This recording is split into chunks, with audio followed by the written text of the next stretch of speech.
Pregnant woman rents cheap room but discovers something that makes her leave immediately in the middle of the night. Martha dragged her worn-out suitcase along the cold cobblestone street in the middle of December in Salem. The biting wind slashed at her skin like knives, making her fingers go numb. She was 5 months pregnant, her belly clearly protruding beneath the thick coat. Her tired face and disheveled hair made it easy to guess, she had been through dark days. "I can't go back to Boston," she whispered, her eyes red. No job, no home, no one. She had finalized her divorce 3 weeks ago.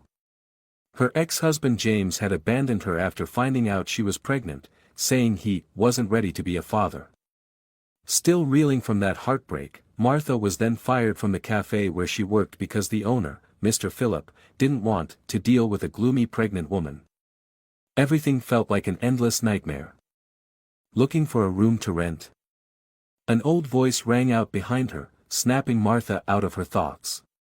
She turned around. A frail elderly woman, bundled in a thick knitted coat, stood by the door of a faded yellow house.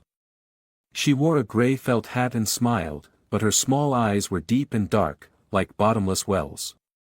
"Yes. I'm looking for a place to stay. Just for a few weeks."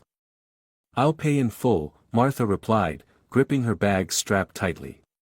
"What's your name, dear?" "Martha." "I'm Rachel. The upstairs room is vacant. Not fancy, but warm and cheap." She pointed toward the upper floor. $50 a week. Stay as long as you like." Martha hesitated.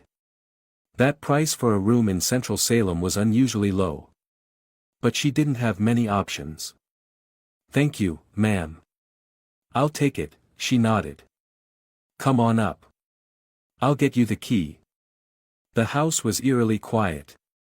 As Martha stepped up the wooden stairs, each footfall creaked and groaned.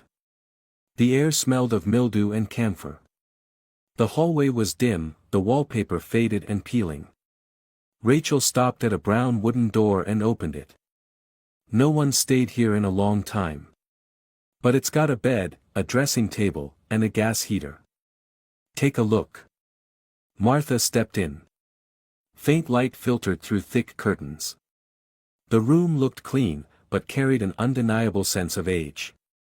The musty smell seemed to have seeped into every fabric. On the dressing table sat a foggy mirror and a wooden drawer. "This drawer is stuck," Martha tried pulling it, then turned back. Rachel smiled faintly, though it didn't reach her eyes. "Don't try to open it, dear. It's been broken for ages." "I see," Martha nodded, though her heart beat faster for some reason. Rachel pulled a small key from her coat pocket and placed it in Martha's hand. "Everything's yours now.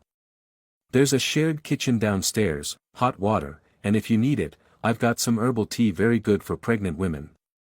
I used to be a nurse, you know." "Really?" "Yes. Back in the day, I worked at Mercy Hospital. I may be old now, but I still know how to care for the weary." Martha bowed her head in thanks and dragged her suitcase inside. Once Rachel left, Martha closed the door and leaned against the wall. A thick silence enveloped her, only broken by the faint ticking of a clock somewhere. She sat down on the bed and let out a heavy sigh. She picked up her phone and messaged the only friend she still kept in touch with, Teresa, a classmate from nursing school. Martha had dropped out after her first year. "Martha, I'm in Salem. Found a room. The landlady, she's strange." "Teresa, strange how?" "Martha, she stared at me for a long time. Like, she already knew me."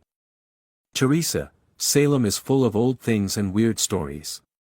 Be careful. Don't drink anything she gives you." Martha stared at the last message, hesitating. The next morning, when she stepped out of her room, Rachel was already waiting in the kitchen with 2 cups of tea. "You're up. Drink this, it'll warm your belly. Made with sage and wild honey." "Thank you." Martha accepted the cup, though she hesitated slightly. "Smells good, doesn't it?" Don't worry, I brewed it myself. This tea helps circulation and calms the nerves. Martha took a small sip. A gentle sweetness spread across her tongue. Warmth filled her chest, and she felt just a bit better. You're very kind, Martha said softly. Rachel smiled and gently patted her shoulder. If you need anything, just say the word. Young people today lack compassion, but I'm different. Pregnant girls need to be looked after. That night, as Martha rested, there was a knock at her door. She opened it. A middle-aged man with glasses and a shopping basket stood outside. Sorry, are you the new tenant? Yes. I'm Martha. I'm Lawrence. I live downstairs. Just came by to say hello. If you need anything, there's a small market 2 blocks away. Be careful going out at night, there've been some strange folks around lately. Thanks, Mr. Lawrence. I'll keep that in mind. And, if you notice any odd smells in your room, don't be surprised. No one stayed on that floor for a long time. Martha nodded, but his words sent a chill down her spine. 3 days later. Martha began to feel unusually fatigued. Her head was light, her vision blurry, and her memory jumbled. She couldn't recall what she ate or did the day before, only that she drank tea from Rachel every morning. One night, she jolted awake with an icy sensation spreading across her belly. The baby wasn't moving. No, this can't be, she gasped, clutching her stomach. The next morning, she scooped the remaining tea from her cup into a small container and headed to the pharmacy near the market. The pharmacist, a young woman named Alice, frowned the moment she saw the contents. Where did you get this? The landlady gave it to me. Alice lowered her voice, her eyes full of warning. This stuff was banned a few years ago. It contains a mild toxin that stimulates uterine contractions. It can cause miscarriages. Why would you drink this? Martha froze. Oh God! What's in it? She pressed, holding the jar toward Alice with trembling hands. It's called Pergandol. It used to be used in studies to stimulate the uterus but was banned 4 years ago due to its harsh contractions. In pregnant women, it slows fetal blood flow. In severe cases, it causes stillbirth, Alice explained, voice low.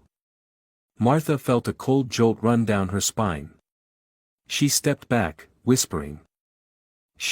The landlady, she gave me this every morning. You need to stop immediately. And you should get an ultrasound to check the baby as soon as possible. Martha thanked her hastily and stumbled out of the pharmacy, her mind spinning. Everything felt like it was spinning.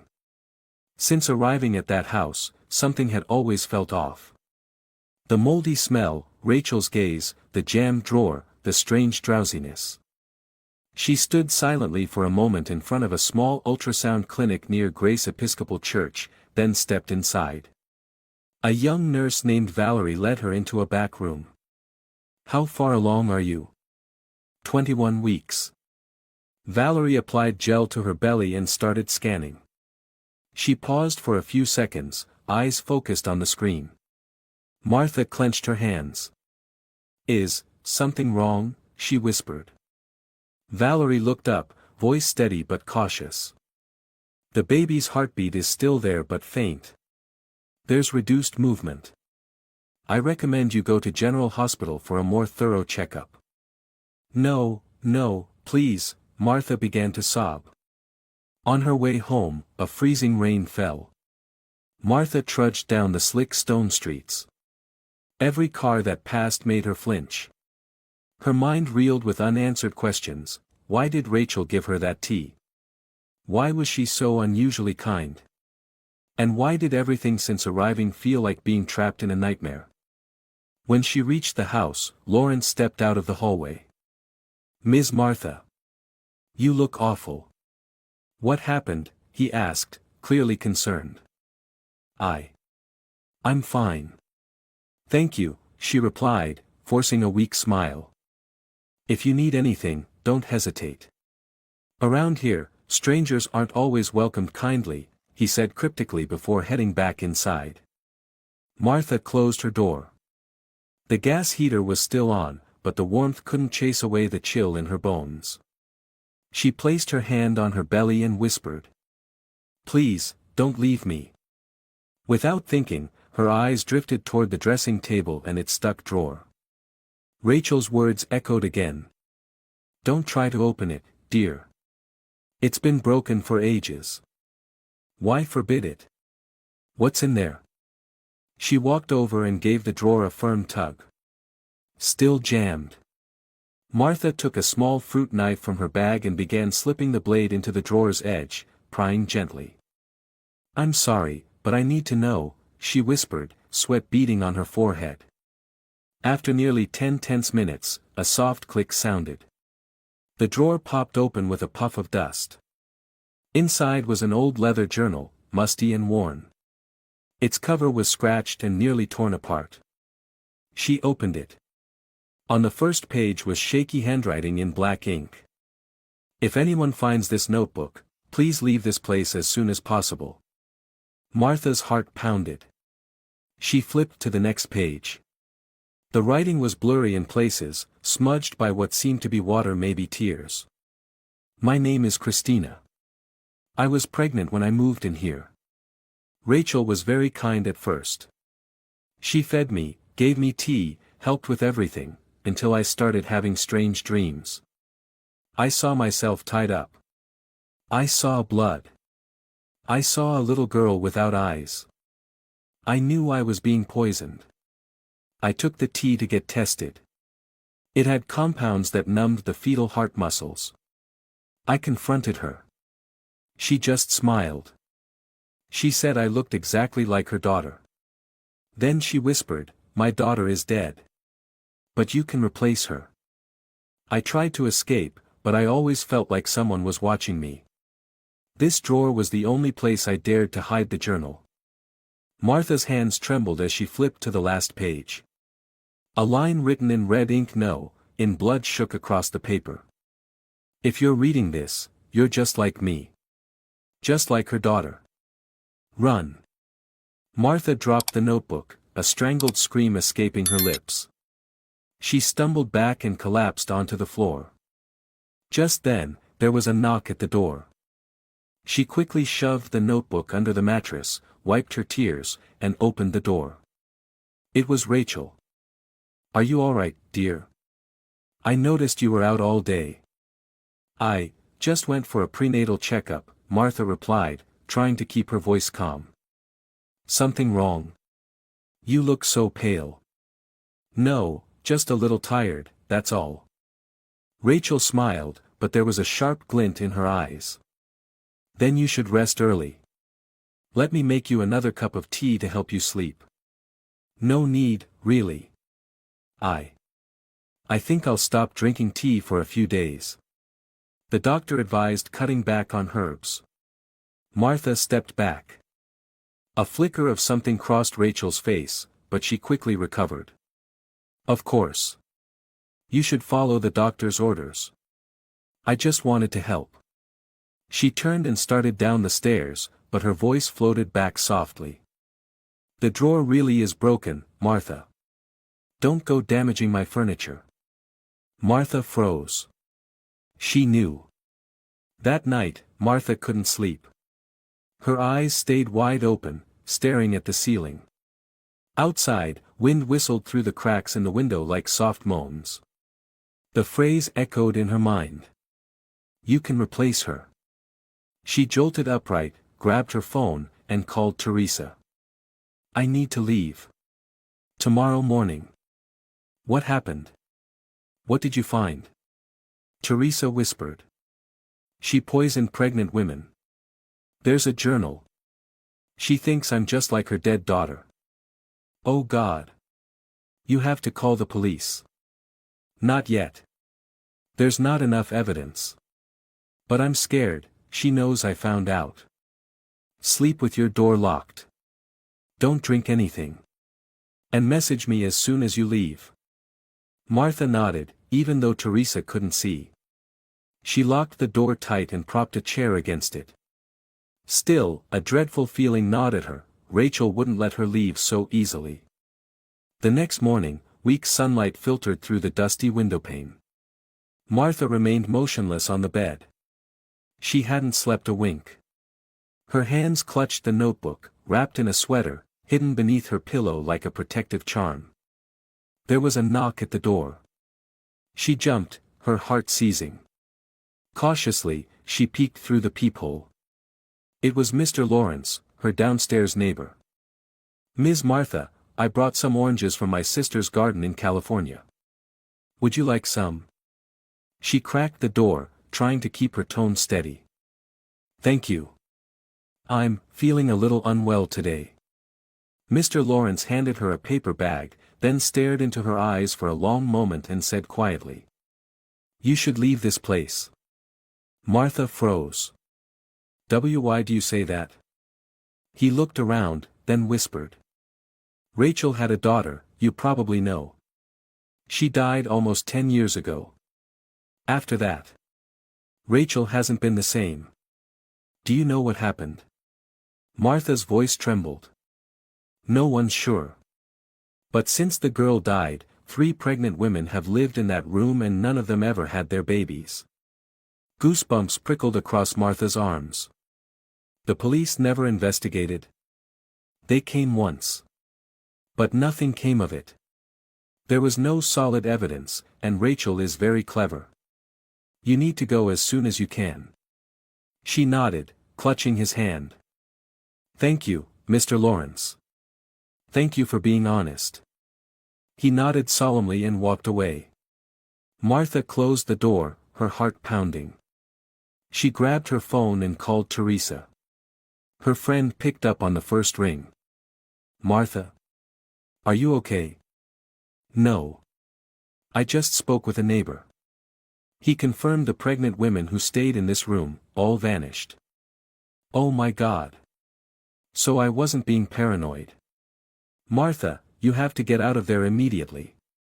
"I will. But I need to photograph the journal. It's evidence. Be careful. Don't let her find out." Martha ended the call, opened the journal again, and began photographing each page with her phone. As she neared the end, she discovered something new: a thin piece of paper taped to the inside back cover with old, brittle tape. She carefully peeled it off. It was a faded photo, a pregnant young woman standing in front of this very room, her face strikingly similar to Martha's except the woman had longer, darker hair. "Christina," Martha whispered. Behind the photo was a ballpoint pen note. "I will do it again. And this time, you will live in a different body."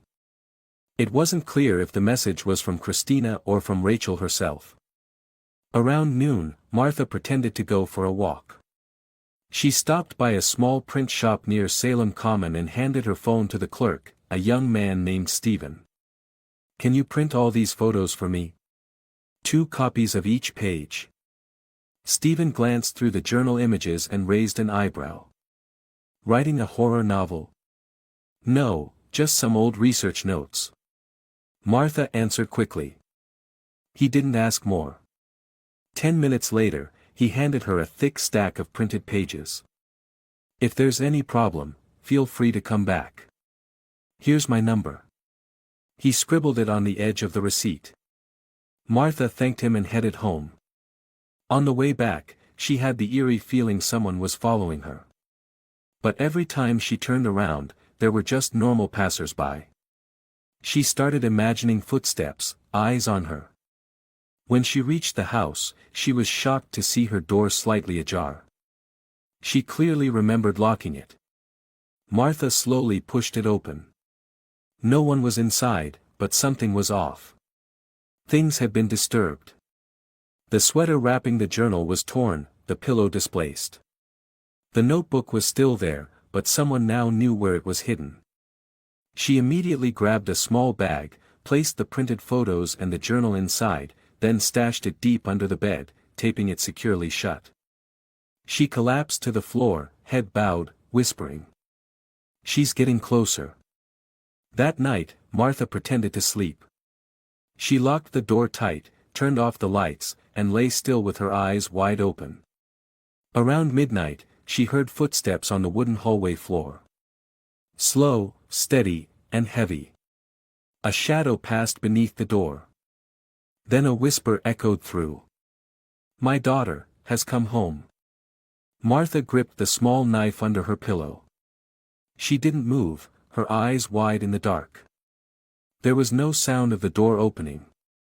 But inside, she knew Rachel had dropped the mask completely.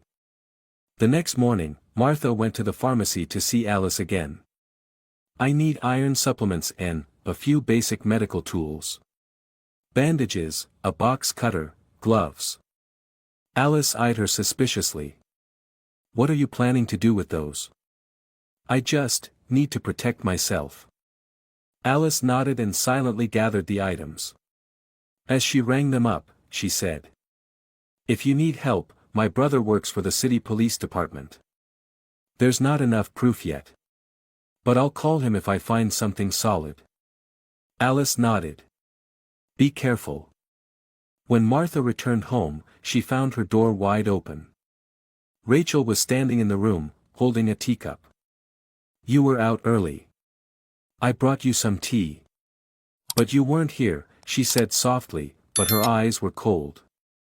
"I went out to pick up some things," Martha said, stepping inside, trying to sound normal. "You've changed a lot." Rachel set the cup on the table. "You look stronger. Less trusting. That's a sign of a mother who protects her child." Martha didn't reply. Rachel stepped closer, whispering. "My daughter was too naive. Too trusting. That's why she died. But you're very much like her, just smarter. Maybe this time, the miracle will work." Martha stepped back, her voice trembling. What are you talking about?" Rachel gave a faint smile, then turned to leave. "You'll understand, dear. When the time comes." Once she left, Martha collapsed onto the bed, shaking. She grabbed her phone and texted Teresa. "Martha, she officially sees me as her dead daughter now. Teresa, get out of there now. Martha, I need more evidence. Maybe the basement. There's a locked door behind the kitchen. Teresa, you can't do this alone. Call the police. Martha, if there's nothing clear down there, they won't act. I need to know, before I leave." Martha tucked her phone into her bra and set it to video recording. She grabbed the box cutter and quietly made her way downstairs. Martha stepped carefully down the stairs, each step measured, as if afraid the floor would creak. She pressed her ear to the locked basement door. No sound from below. Where was the key? Where did she hide it? Did she keep it with her? She couldn't risk breaking in. Not yet. She returned to the first floor, sat down shakily on the old chair in the hallway, and texted Teresa. "Martha, basement's still locked. She's nowhere to be seen. Teresa, please don't go down there alone. Martha, I'll wait. But I need more info. I'll try talking to some of the former tenants." She slipped her phone into her pocket and gently knocked on the apartment door next to hers. After a moment, the door opened a crack, and an elderly woman with silver hair neatly pinned behind her head, deeply wrinkled but sharp-eyed, appeared. "Sorry to bother you. I'm Martha, renting the upstairs room." The woman nodded, squinting at her. "I'm Rose. I've lived here, 40 years. Before and after my daughter died. I have something to ask.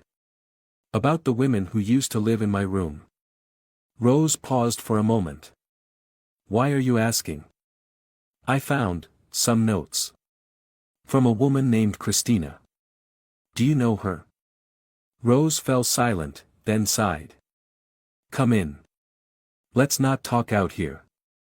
Martha stepped into the small apartment, which smelled of wood and herbal candles. Rose poured tea from a thermos, but Martha shook her head politely. "Christina, she came here around 2016. She was pregnant, like you. Young, polite, but sad. Rachel seemed kind back then. Offered her cheap rent, took care of everything. But what? One day, Christina disappeared. She didn't take her suitcase, didn't call anyone, didn't say goodbye. The police came, but Rachel said she ran away after problems with her boyfriend. Were there others who disappeared like that? Martha asked, her voice hoarse. Yes. Before Christina, there was a girl named Alexa. She vanished when she was 6 months pregnant. Before her, Natalie only stayed a few weeks. All pregnant. Then, no one ever saw them again. Martha looked down, her lips pressed so tight they bled. Do you have any photos of Christina? Rose got up and went into the next room. After a few minutes, she returned with a small wooden box and pulled out a faded photo, handing it to Martha. Here. I took this at a small neighborhood festival. Christina was with me and a few others. Martha's hands trembled as she held the photo. The woman in the picture stood beside Rose, her curly hair falling around her shoulders, a light coat on. But her face.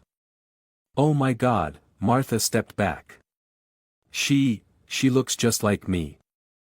I know, Rose said, eyes fixed on Martha. It's uncanny. Do you think Rachel purposely chooses women who resemble her daughter? I'm not sure. But I know she had a daughter. Her name was Clara. The girl died in 2012. After that, Rachel never spoke of her again. How did she die? An accident, officially. But I never believed that. Martha clutched the photo tightly. I have to call the police. But, they won't believe me without hard evidence. There's one way, Rose said, eyes glancing out the window. The basement key. You know where it is? Not for sure. But Clara used to hide toys under the ylang-ylang tree in the backyard. Maybe. I'll try. Thank you. Thank you so much. Martha hugged Rose, her tears falling onto the old woman's hand. Rose gently patted her back and whispered. May God protect you and the baby.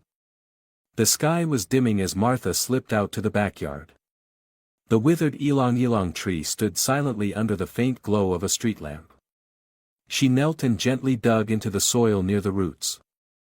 5 minutes, 10 minutes, then her hand hit something cold and solid. A small tin box. She opened it. Inside were 3 old keys. One of them was labeled, basement. Martha stood, clenching the key, and looked toward the house, which now loomed like a silent fortress. Now we'll see the truth, she whispered and hurried back inside. At midnight, as the whole house fell silent, Martha put on a thick coat, slid her phone into her pocket, turned on the video recording, and quietly opened the kitchen door that led to the basement. She inserted the key and turned it. Click. The lock gave way. She pulled the door open, the hinges screeched in the dark. A blast of cold, metallic-smelling air hit her face. She turned on her flashlight and aimed it down the dusty wooden stairs. One step at a time, don't shake, she whispered to herself, gripping the paring knife in her coat pocket. The stairs led down to a low-ceilinged room, so low Martha had to stoop. The smell of dried blood and antiseptic filled the air. In front of her stood a rusty metal bed, restraints dangling from both sides. To the left, an old stainless steel table with test tubes, syringes, and blood transfusion tools. Oh God! She walked to a small fridge at the far end. Inside, dozens of numbered glass vials, filled with dark red liquid. A chart on the wall above showed diagrams of a pregnant woman's body, with red circles around the abdomen and spine. Martha swung her light to the corner of the room. A filing cabinet. And photos on the wall. She held her breath. Photos of pregnant women. Their young faces, exhausted, some ultrasound images, some snapshots taken inside the rental room. The last photo, Martha Collins, 29 years old. Her vision blurred. She snapped pictures of everything with her phone, hands trembling. Just then, a sound above. A footstep. A creaking floorboard. Martha turned. Someone was at the top of the stairs. The floor above groaned again. The footsteps weren't rushed, they were steady, like the person knew exactly where they were going. Martha stood frozen in the basement, flashlight trembling as it illuminated dried bloodstains on the floor. No, no way, she's back already, she whispered. But the steps stopped at the top of the stairs. A voice drifted down, soft and chilling. What are you doing down there, Martha? Rachel. Martha pressed her back to the wall, hand tightening around the knife in her coat pocket. She swallowed hard, forcing her voice calm. I heard something weird. Thought someone broke in. Silence. Then a low, whistling laugh, like wind through a cracked door. You snuck into my basement, without permission. That's not very polite. What are you doing with those women in the photos? Martha asked suddenly, trying to sound firm. Still silence. Then Rachel spoke gently. You saw them, didn't you? Christina, Natalie, Alexa, and now you. You killed them, didn't you? No. I tried to save them. And you, too. You don't understand. But the blood of a pregnant woman, it holds powers beyond modern medicine. You're insane. Martha backed toward the side stairs leading to the exterior door of the basement. I lost my daughter to modern medicine. They refused to treat her because she was pregnant with a rare blood disorder. Said there was no way. But when I used fetal blood from another girl, she woke up. Even if just for a few hours. Martha shook her head. You're experimenting on people. Rachel didn't answer. Instead, she whispered. You know, Martha, you look so much like Clara. Your face, your eyes, even how you walk. It's like fate brought you here so I could fix my mistake. The footsteps began descending the stairs. Martha stumbled back, flashlight flickering over the file cabinet. She pulled out her phone, quickly hit send to email the video to Teresa, and stuffed the phone into her coat pocket. Rachel emerged in the weak light. Her coat was dusty, and she held a small syringe in one hand. You're already weaker, Martha. Over the past few days, my tea helped your body adjust. The pain won't be too intense. What are you going to do? Just a little spinal fluid. I have a new device. Then I'll inject it into Clara. Clara is dead. No, she's just waiting. In another body. Martha screamed and grabbed the metal tray nearby, flinging it at Rachel. It crashed against the stairs, making Rachel stumble. Seizing the chance, Martha lunged for the side stairs and kicked the small door open.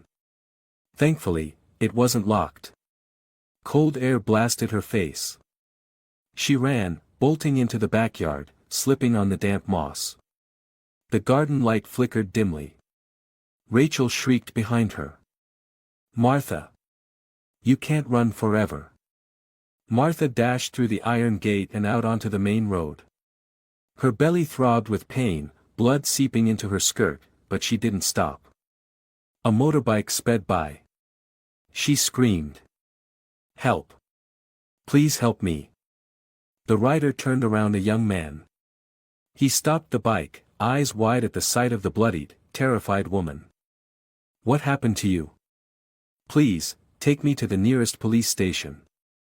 15 minutes later, at the downtown Salem police precinct, Martha collapsed into a chair. Her eyes were red, her face pale. Lieutenant Gabriel Thompson walked over. Tell me everything. Slowly. I need the name of the person involved. Rachel Anderson. She's the landlady. She poisoned me. She keeps a basement full of blood vials, records of pregnant women, medical equipment. I recorded everything. I sent it to my friend.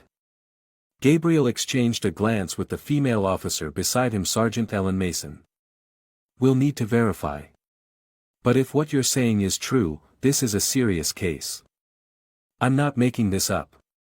There's a neighbor named Rose. She knows everything.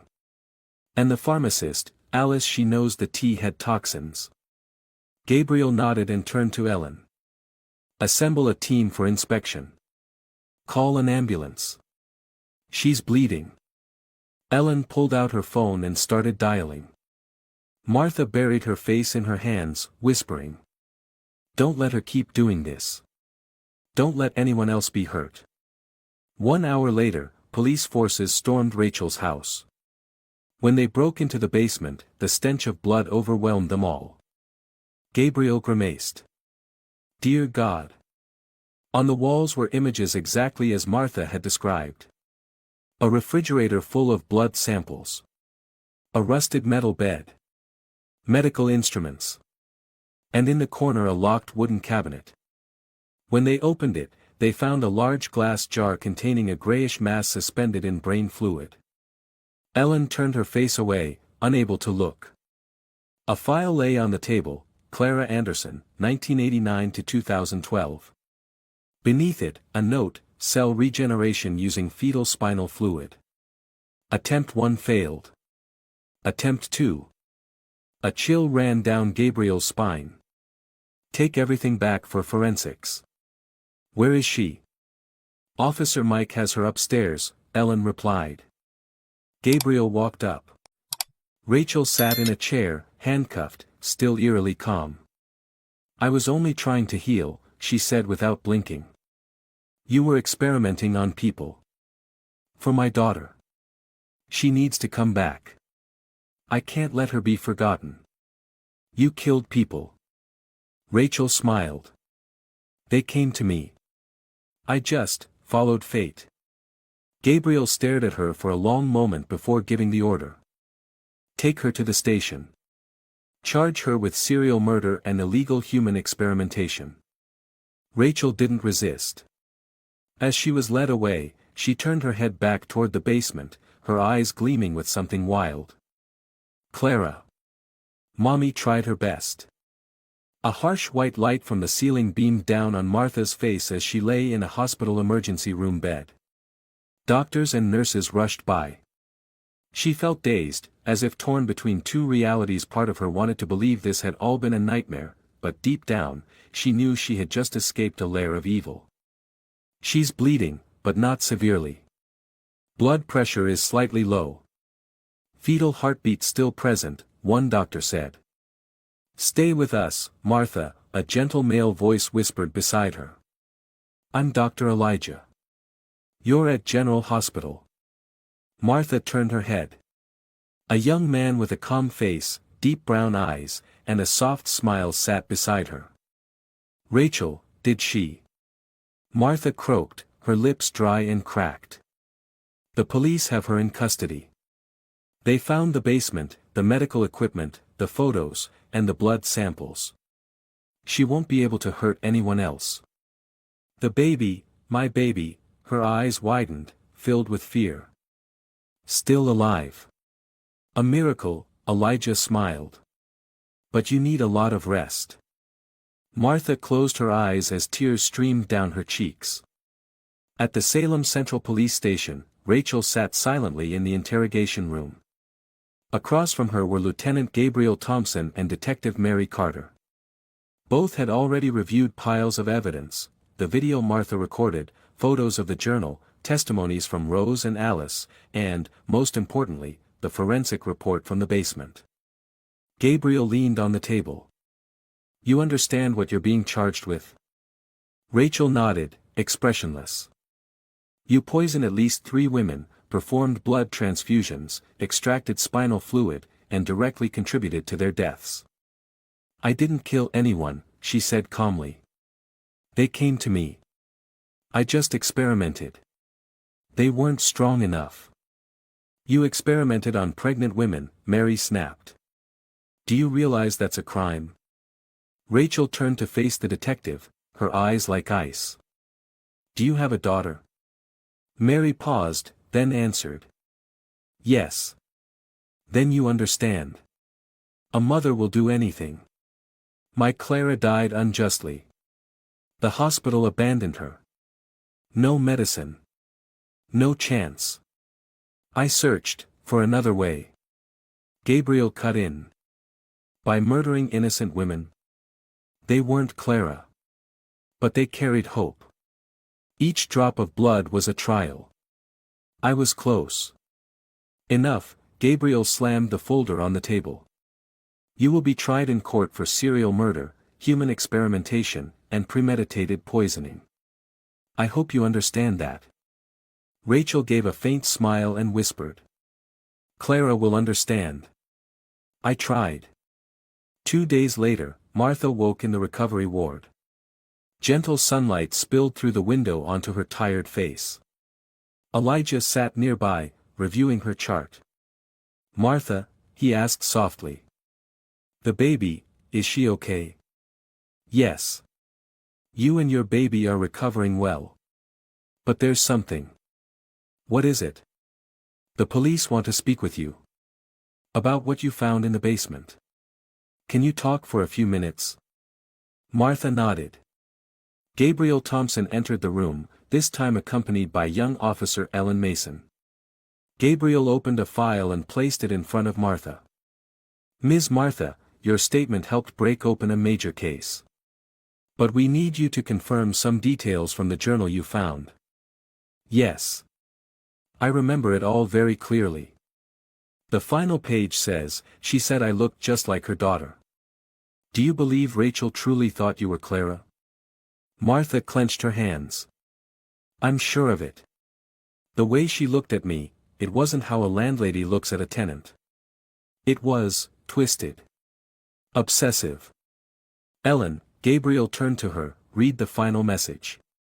Ellen opened her phone and read in a low voice. Martha, she officially sees me as her dead daughter. That's what we needed to confirm, Gabriel said. Thank you. And the other women, Martha whispered. Ellen. We've identified 4 victims through records and DNA, Christina Collins, Natalie Rogers, Alexa Moore, and a woman named Paula Harris, who went missing in 2013. All were pregnant and had rented a room at Rachel's house. Martha's breath caught. Were their bodies found? 3 were discovered in a side chamber, buried beneath a cement floor. Paula's whereabouts are still unknown. Gabriel looked at Martha for a moment, then stood. You are the only survivor. We will protect you. And, thank you for your bravery. That afternoon, Rose came to visit Martha in the hospital. She brought a small bouquet and a silver necklace. Martha, I know you don't believe in religion, but I want you to keep this. It belonged to my daughter.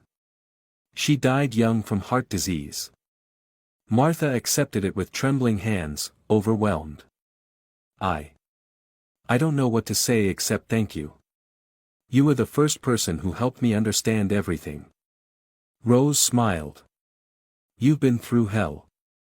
Now survive and protect that child. No one else can do that but you. Martha bowed her head, gripping the old woman's hand. I will. I promise. That evening, Elijah brought some apples and a few comic books. For your daughter one day, he said with a gentle smile. Thank you, Doctor. You've always been here, Martha said softly.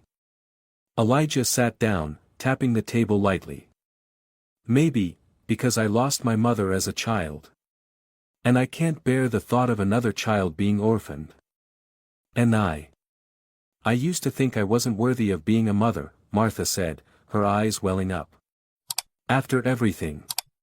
I'm scared I'll end up like Rachel. Elijah took her hand. You're nothing like her. You fought evil to keep your child alive. That's what a real mother does. Martha looked down at her belly. The baby moved a soft kick. A signal of life. She whispered. We survived, baby. Night blanketed the hospital room. The wall clock showed 1:17 a.m. Martha lay still, eyes open in the darkness. The monitor beeped steadily beside her, the ticking of fragile life. Though she was safe, her mind wouldn't stop replaying the images from the basement, Rachel's cold laughter, and those haunting words. "You'll understand, my dear. When the time comes." She didn't sleep. She didn't dare. Because every time she closed her eyes, the whispers came back like ghosts. "Clara. Clara. Mommy is here." She reached for her phone and texted Teresa. "Martha, I can't shake the feeling she's still watching me. Teresa, I'm on my way to Salem. I've taken time off work. I'll be at the hospital tomorrow. Martha, thank you. I'm so scared." She put the phone down and wrapped her arms around her belly. The baby stirred again, a gentle flutter, like comforting its mother. A tear slid down Martha's cheek. Martha sat by the hospital room window, watching the soft drizzle trickle down the glass. Teresa was asleep in the chair, slumped over. Elijah arrived carrying a box of fresh oranges and a few children's books. "Have you thought of a name for the baby?" he asked. Martha gave a faint smile, still gazing out the window. "Clara." But this time, not Clara of the darkness. Clara of the light. Elijah nodded and sat beside her. "So, you've forgiven what happened?" "No. But I choose not to let it consume the rest of me." A baby cried in the room next door. Elijah stood. "You're not alone." She reached out and held his hand, feeling real warmth for the first time since that cold hell. At some point, the rain outside had stopped. The pale light of early morning streamed through the hospital window, brushing across Martha's tangled hair. She lay on her side, hand resting on her belly, feeling the faint but vibrant movements of her child. Back from hell she was alive. And her child was too. "You're awake." Elijah stood at the door, holding a cup of coffee. Martha gave a slight nod, her voice hoarse. "You stayed overnight?" "No. But I couldn't leave you alone." He sat beside her, eyes fixed on her pale face. "I told you, there's something about you that made me stay." She gave a weak smile. "First time I've heard a doctor say that." "Maybe. I'm not a regular doctor." They both laughed, though the sound still carried echoes of trauma. The door swung open. Lieutenant Gabriel Thompson stepped in, followed by Detective Mary Carter. Both wore serious expressions, which softened slightly upon seeing Martha clearly recovering. "We have good news," Gabriel began. "The court has officially indicted Rachel Anderson on 5 counts, murder, kidnapping, poisoning, human experimentation, and concealing human remains." "What did she say?" Martha sat up. She was silent at first. But when the file on Clara and the evidence were revealed, she started to unravel, Mary said. She screamed in the interrogation room, "They don't deserve it. Clara is the one who should live. And, the victim's remains." Gabriel sighed. "We've confirmed 4 identities. One is awaiting DNA results. Their families will be notified." Martha said nothing. Then she looked up at the lieutenant with steady eyes. "I want to attend the trial. You'll be summoned as the key witness. And, the only survivor." Elijah gently squeezed Martha's hand at those words. Gabriel placed a file folder on the table. "These are all the case documents. The hospital will provide your medical report. Ms. Martha. I must say this, if it weren't for you, this case would never have come to light." Mary added. "Those women, finally have a voice, through you." Martha's eyes filled with tears. She touched her belly, feeling her child's heartbeat the rhythm of life. 3 weeks later. Massachusetts Supreme Judicial Court, Salem. Inside the grand courtroom, light streamed in through high windows. Every seat was filled. The press jostled to cover the case. The trial of Rachel Anderson was being called the darkest scientific crime in the United States in a decade. Martha sat in the witness stand, wearing a dark blue maternity dress. She was still pale, but her eyes no longer trembled. Teresa sat in the front row, gripping her hand each time their eyes met. Rachel was brought in. She looked older, her gray hair tangled, her face bare, but her eyes still gleamed with cold madness. When she saw Martha, she smirked. "You came, my Clara." A murmur spread through the courtroom.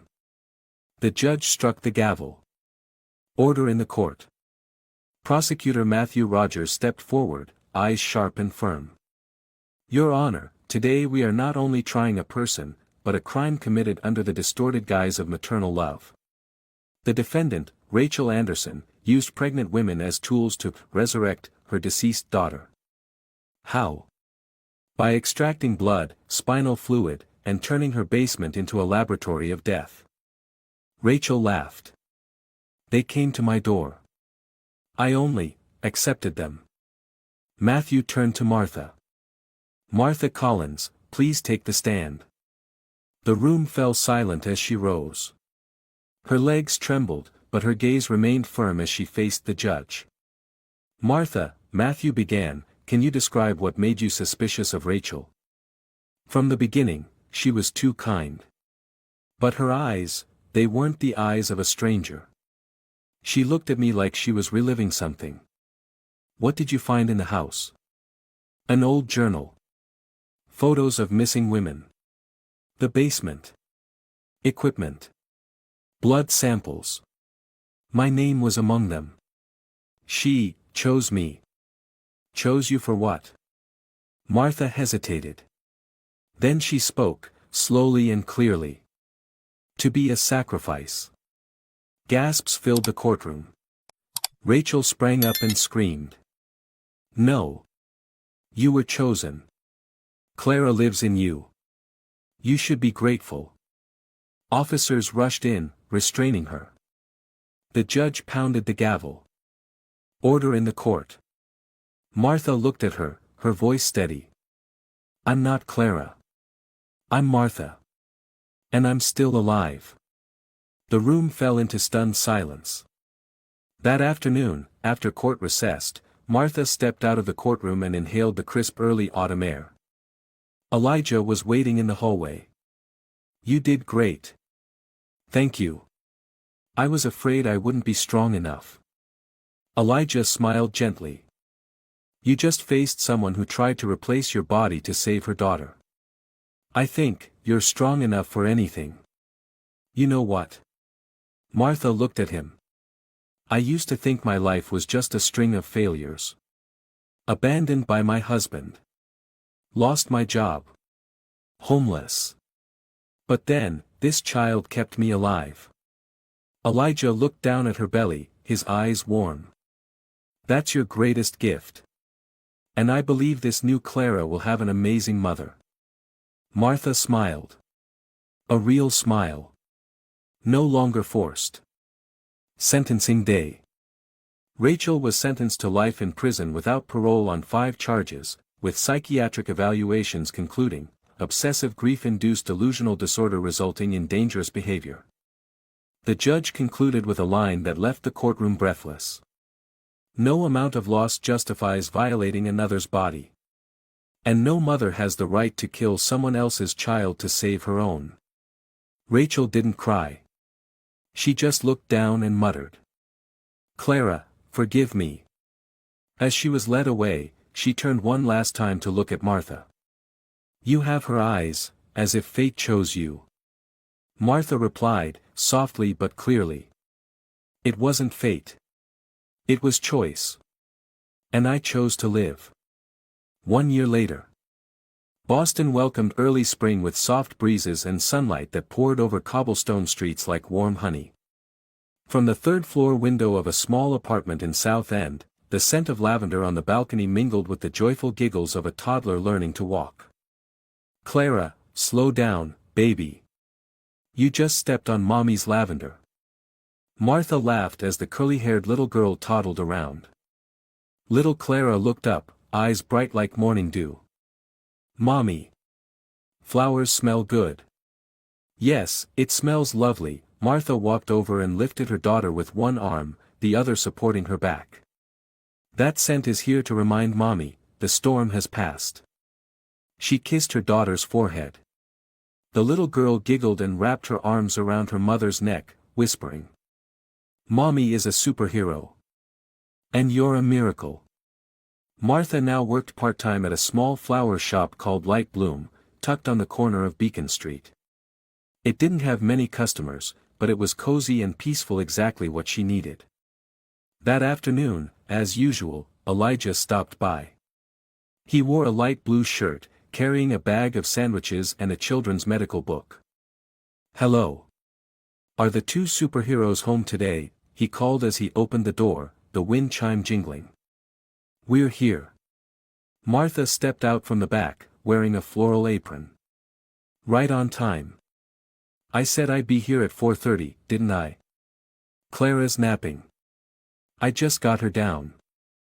Elijah set the bag on the table. Chicken sandwiches and pumpkin soup for the shop owner. Oh, and this book, The Journey of Blood, for the little girl who should know someday that she once saved her mom from a nightmare. Martha sat down, her gaze softening. You always pick the right books. And you always think that's all I'm good at. You also picked the right person, she said suddenly. They looked at each other. A moment of silence. Elijah nodded gently, his voice barely above a whisper. I'll never forget the first moment I saw you on the street, covered in blood, holding your belly, but your eyes were still clear. No one survives something like that and keeps eyes like that. Someone saved me. Martha smiled. His name is Elijah. He's a doctor, loves black coffee, and somehow makes people believe in life again. Elijah raised an eyebrow. Sounds like a character from a story. It is. But this story's real. That night, after Clara had fallen asleep, Martha and Teresa sat out on the balcony, 2 mugs of hot tea resting on an old wooden table. A soft breeze stirred the curtains. The city was settling into silence. It's been a year, Teresa said. I still haven't gotten used to the fact that you survived it all. Martha looked up at the star-filled sky. Me neither. But every morning when I see Clara, I know I owe her a decent life. You'll do it, Teresa squeezed her hand. You're the only one who dared walk into that basement and walk back out. No, Martha shook her head, I didn't walk out alone. I had Clara inside me. I brought her out too. So, you and Elijah? Martha laughed. How many people have asked that now?